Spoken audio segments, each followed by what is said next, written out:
A Wendigo encounter while ice fishing. It was supposed to be a relaxing weekend, a getaway from the stress of work and the chaos of life. I packed my gear, loaded up the truck, and headed to a remote lake in northern Minnesota, far away from the noise of civilization. Before I left, though, I stopped by a bait shop on the edge of town to stock up on supplies.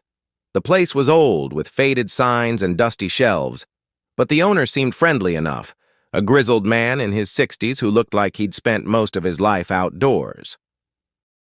"You're headed up to Coldwater Lake?" he asked, handing me a bundle of wax worms. "Yeah," I replied, trying to match his casual tone. He paused for a moment, his weathered face tightening. "Be careful out there. It's not just the cold you've got to watch for." I laughed nervously, thinking he was referring to thin ice or maybe bears. "What do you mean?" He leaned in closer, lowering his voice like he didn't want anyone else to hear. "Strange things happen up there. People hear sounds, see things. Folks around here don't like to talk about it, but you'd do well to keep your eyes open and your fire burning." I chuckled awkwardly, brushing it off as local superstition. "Thanks for the tip," I said, paying for my supplies and heading out the door. But as I walked back to my truck, I couldn't shake the look in his eyes, something between fear and pity. It stayed with me during the drive, and when I finally arrived at the lake, I found myself glancing over my shoulder more than once. Like I said before, it was supposed to be a relaxing weekend. The locals warned me about the weather. They said the cold could seep into your bones and never leave. But I wasn't worried.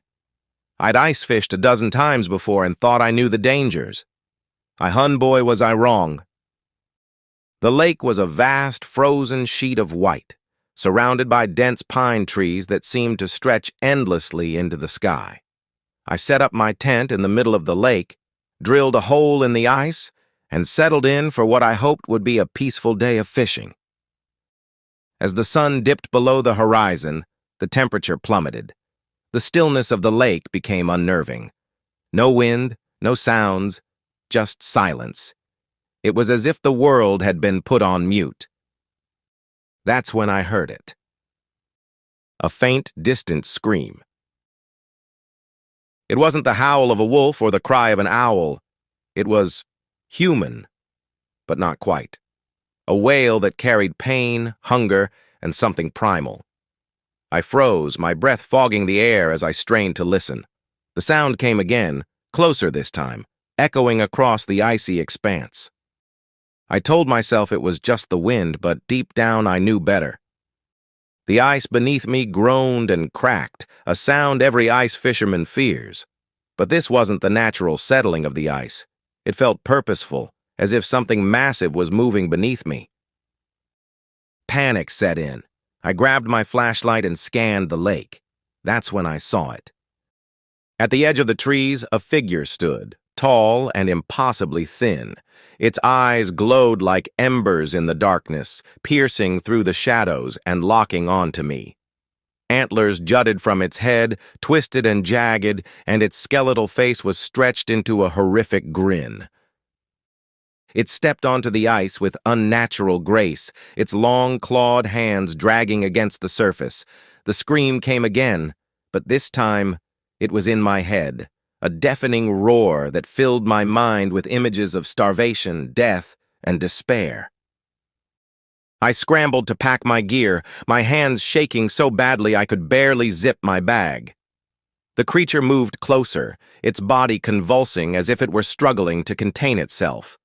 Its teeth, jagged and yellow, gnashed together in anticipation. Then it stopped. It tilted its head, as if studying me, and let out a guttural hiss that sent chills down my spine. Without thinking, I grabbed the propane heater and hurled it toward the beast. The flames erupted on impact, and the Wendigo shrieked, a sound so inhuman and agonizing that I thought my eardrums would burst. I didn't wait to see what happened next. I ran, leaving everything behind, my boots pounding against the ice until I reached the truck.